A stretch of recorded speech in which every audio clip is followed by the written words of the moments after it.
Hi everybody, it's Linda. Welcome back to Tips for You.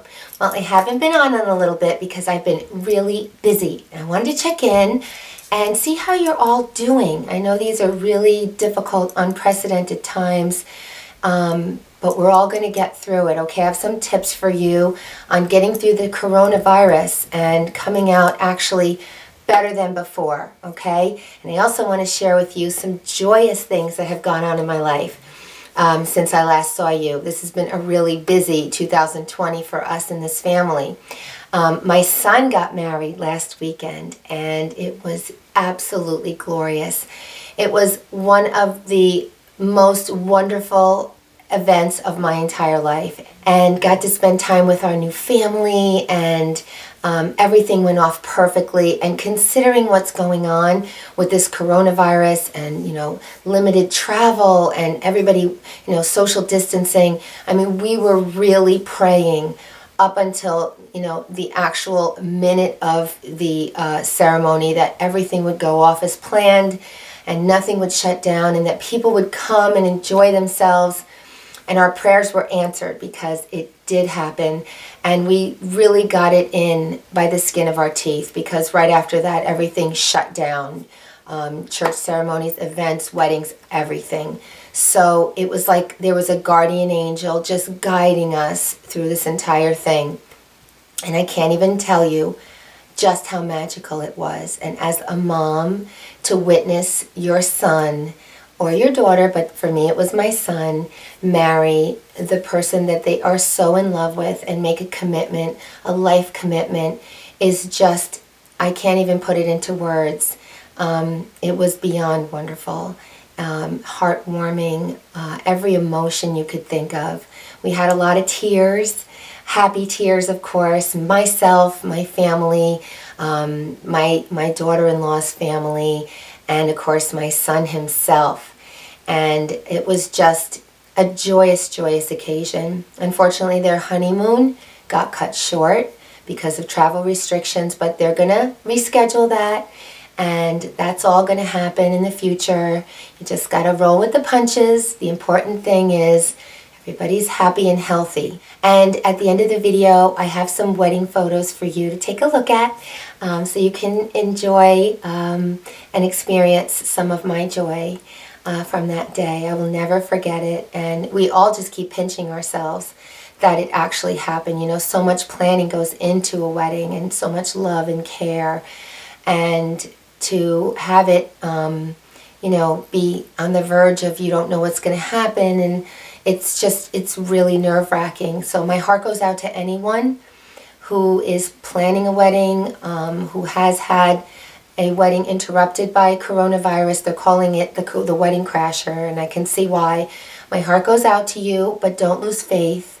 You'll make it happen. The important thing is that you're together, you love each other, and the commitment of your life together, and that's what matters.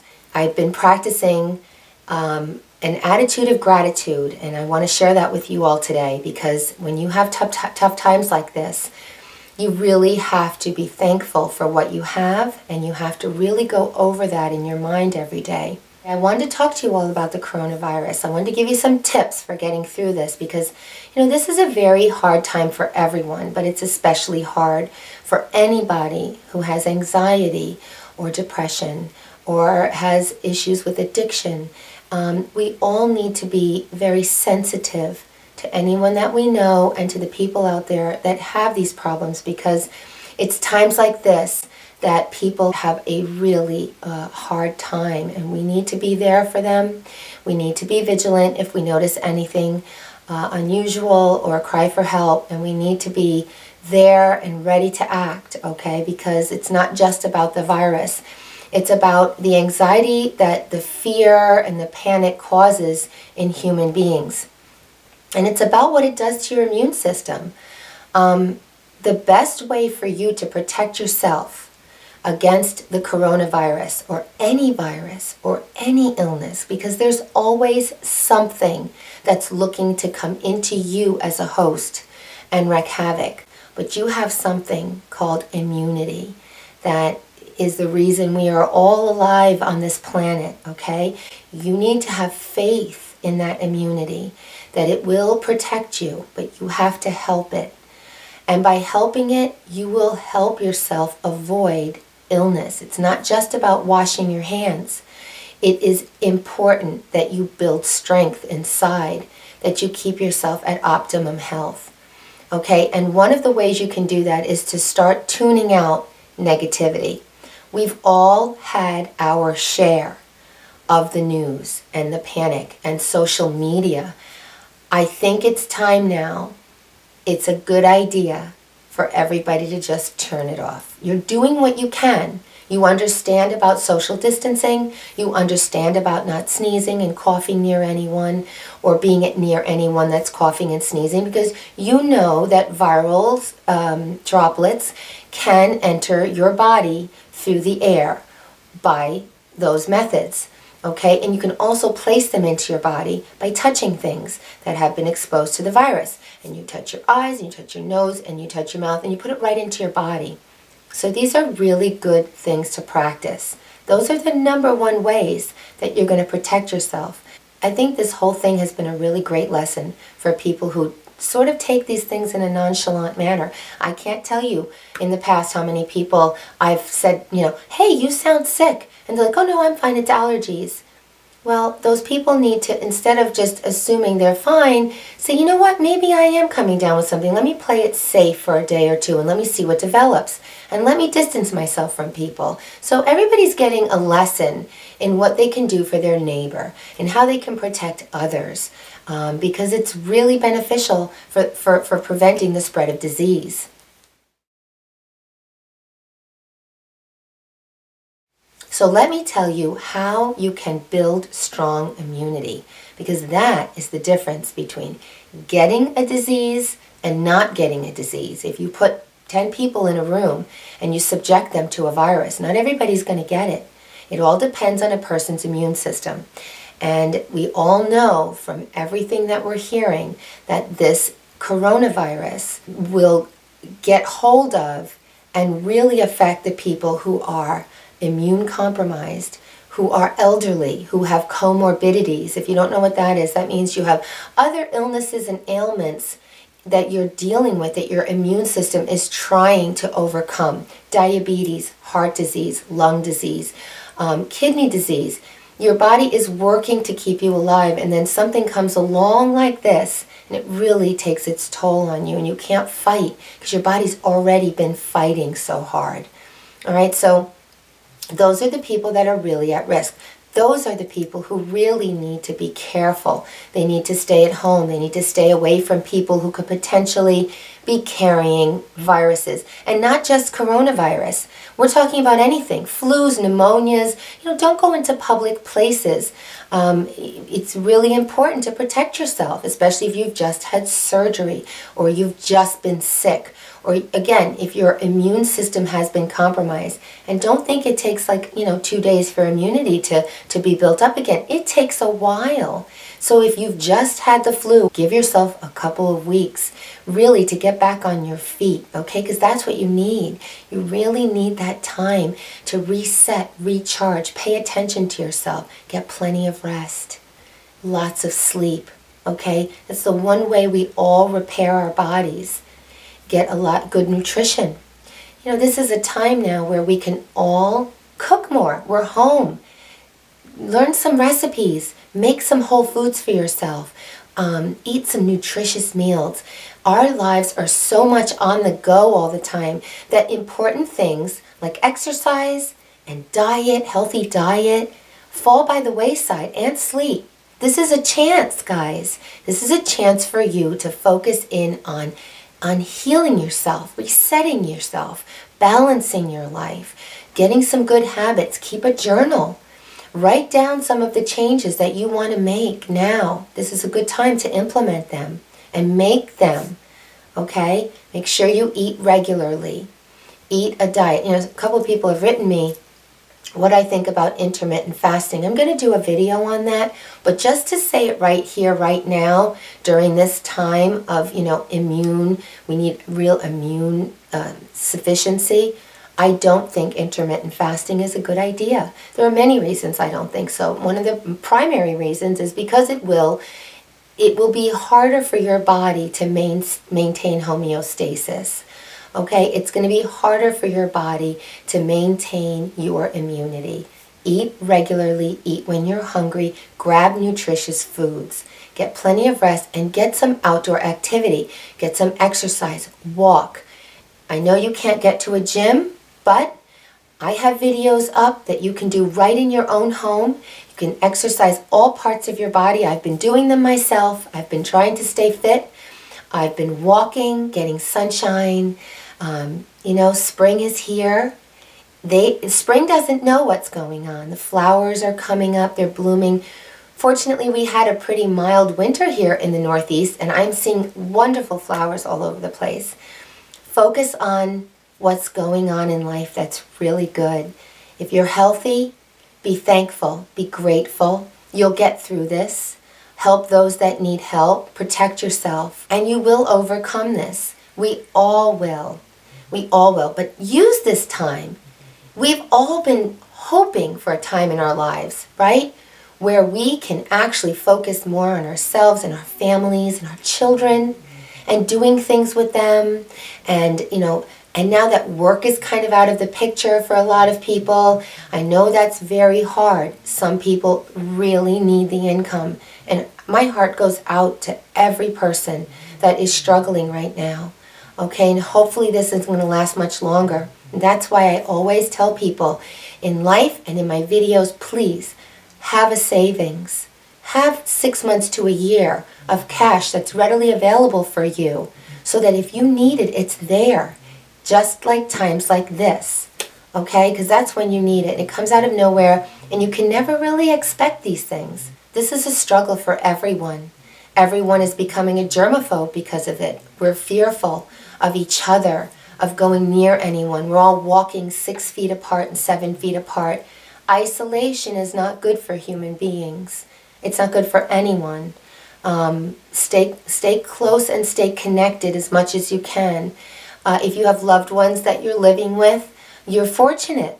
Okay, you're not as isolated as some that are all alone. Hug each other. Don't be afraid. I have never in all my life gotten anything from a hug. Okay? Obviously, take precautions if you are someone of a compromised immune system. If you have any comorbidities, heart disease, then keep your distance from people, especially if you don't know where they've been. Only if you know the history of someone and the contact they've been in. And if you feel safe, then reach out and hold people and hug your children, because these are the times that we need that. We need to connect. Okay, that's what helps our immune system. That's what triggers our healing. It helps us heal. It releases endorphins and those feel-good hormones that help us. All right, it's all about keeping yourself strong and healthy. That's how you fight this.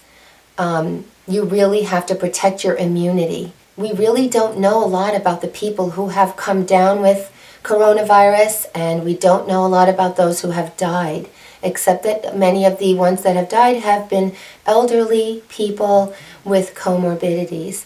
But we don't know what they've had. We only hear bits and pieces, and we don't know about the ones who are younger who have gotten it. And, you'll hear something like, well, they've been, relatively healthy, but you don't know. You don't know the habits. You don't know if they're smokers or if they're travelers or if they're partiers till all hours of the night. You don't know. We had a friend of ours' son that we know of has tested positive for coronavirus. And I will tell you this is a positive thing. He was feeling not well, little low-grade fever for about 2 days, and then he was fine.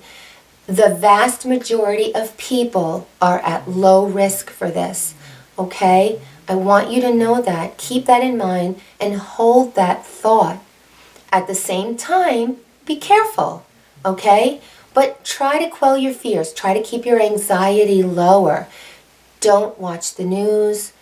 If you want to tune in and hear what the president is saying, because, he's in charge of the whole country and the measures that are being taken, or your governor, Okay, but the crazy headlines that keep coming out, the social media, the fighting that's going on social media, people bashing each other, it's really not good for you. It's not good for your mental state or your physical state. So I'm tuning out. I'm done. I saw what it was doing to my husband. He was getting very aggravated and very upset every time he hears about, kids partying on the beach, and it's like they make it like the kids don't care and they don't care about the older people. And when I really don't think that's it, and it makes you upset, right? But they shouldn't be portraying that stuff, because then everybody, gets angry at the younger people. But they didn't probably know that they had to be quarantined or, staying inside. They probably figured they were safe and they weren't around any old people. Nobody's really out to harm anyone with this. Everybody wants the best for everybody else, and we all want to get over this. Okay, we all want to stop worrying about getting enough meat and getting enough toilet paper and water and all the things that are flying off the shelves like crazy. I came back from our wedding and I couldn't believe the change in just a few days because of so much panic. Now we are nearing the end of flu season, which I'm assuming may very well be the end of the coronavirus season. But we don't know. No one knows. All we can do is keep taking precautions and helping each other and focusing in on being positive and being grateful for what we have and for what everyone else has, and that we have the health care available if we need it. And make sure you check on your neighbor and call people. Pick up the phone. Use this time as a time to reach out to people that you've wanted to talk to, that you've wanted to reconnect with. And maybe you just have been so busy that you haven't with, school and life and work and kids, and now is your chance. Make a list as soon as you're done watching this video of the things that you would like to accomplish, that you would like to get done, and tackle them one by one. I did that today. I've got a bunch of things going on. I pulled out my refrigerator and I vacuumed back there and cleaned. I pulled out my oven. I did the same thing. I'm going to paint my bathroom. You know what I mean? Get things done that you really want to get done. Use this time. And then when we all get back to work and busy life again, you'll feel like, oh, good, I'm glad I got those things done. Now I have more time to focus on having a routine where I can enjoy my life a little bit more. Okay? So I wanted to share my joy with you and let you know that there are still happy, wonderful things going on in this world. Babies being born, people getting pregnant, people getting married, people getting engaged, people falling in love. There's just so much to be thankful for, and there's so many wonderful things. And, pretty soon we'll be outdoors, and we won't be so, in closed quarters, and it won't be so dry. I'm having so much dryness in my house now, too, and my hair is all staticky. I could really use some nice warm weather and some humidity. So I hope you enjoyed this video. I hope you found it helpful. I hope you found it something nice to watch instead of the news, and that hopefully I might resonate with you, and you might say too that you've seen enough and that you're just going to now focus inward and meditate and reset and maybe wonder, is this God's way of telling everybody, slow down, smell the roses, and start to realize how much you really need in life to survive and be happy? Because when it comes right down to it, we need food, clothing, and shelter, right? And we need each other, and we all need to band together and just wait. This will pass. This too shall pass. Everything usually does. Okay, and this will be a distant memory that we've learned from. There'll be things we've learned in this that we would not have learned otherwise, and lives will be saved because of what we've learned during this. So, and it's all around the world, okay? People are learning. And out of all of this will come positive things, new ways of doing things. I hope that you all are doing okay. Let me know below in the comments how you're faring. Let's talk to each other. Reach out if you need any support. I'm here for you. and willing to give you some. And if you enjoyed this video, please give it a thumbs up. And if you're new to my channel, please subscribe because I have a lot more to come, something of interest to everyone. And please visit me at my blogspot where I do a lot of writing. And I'm also on Facebook and Twitter and Instagram, so we can stay connected there as well. All right, well, thanks so much for viewing. Thanks for your time. Stay well, stay happy, and I will see you soon. Bye-bye now.